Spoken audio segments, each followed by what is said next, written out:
Magandang hapon mga kabay. So ito yung pangalawang repair ko sa job number na 39442 letter B. Ayan. So ito mga kabay, gumagana din siya. Ang problema, yung hammer tsaka drill niya ay parehas na po. So ibig sabihin po ay puro hammer na lang po siya. Tapos yung switch din po ay pahinto-hinto din yung under niya. Ayan, pakinggan natin mga kabay.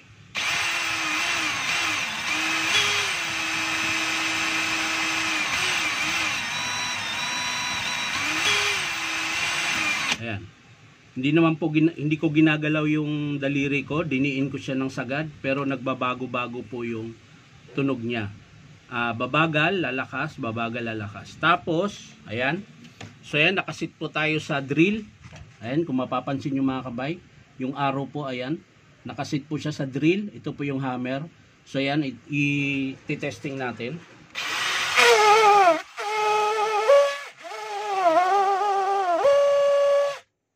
So naka-hammer siya mga kabay kahit naka-drill siya. Lagay natin sa hammer mga kabay. Ayan. Ayan, nakalagay na po siya sa hammer. So ganun pa rin mga kabay, hammer pa rin. Kahit ilagay mo siya sa drill, ganun pa rin, hammer pa rin yung kinalalabasan niya.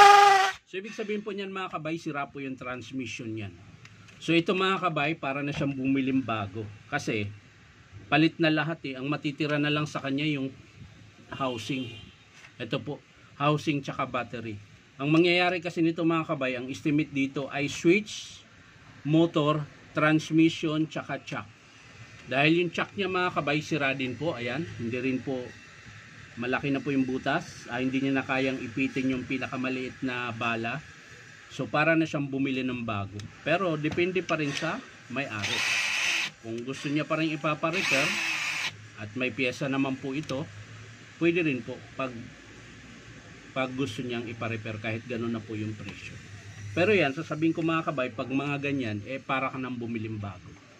Ayan. So ang estimate natin dito mga kabay, transmission is A, ito po yun sa harap.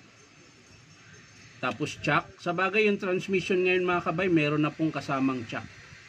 Ayan. So maaring ipagawa din ito ng customer. Kasi isipin lang niya, dalawa lang yung papalitan. Transmission is A, kasama chuck, tsaka switch, kasama naman yung motor. So yan lang po mga kabay, hindi ko na siya bubuksan. Papakita ko na lang sa inyo mga kabay kapag in-approve ng customer. So maraming salamat mga kabay sa panonood at pa-like and share na rin po. At syempre po, baka naman pwedeng subscribe nyo po sa aking YouTube account na Inom Tabay. So maraming salamat mga kabay. Sa mga gustong magpa-repair pala mga kabay, punta lang po kayo dito sa 530 T. Alonso, Santa Cruz, Manila. Ayan, hanapin nyo lang po yung Powerman Hardware. So yan lang mga kabay, maraming salamat. Bye-bye.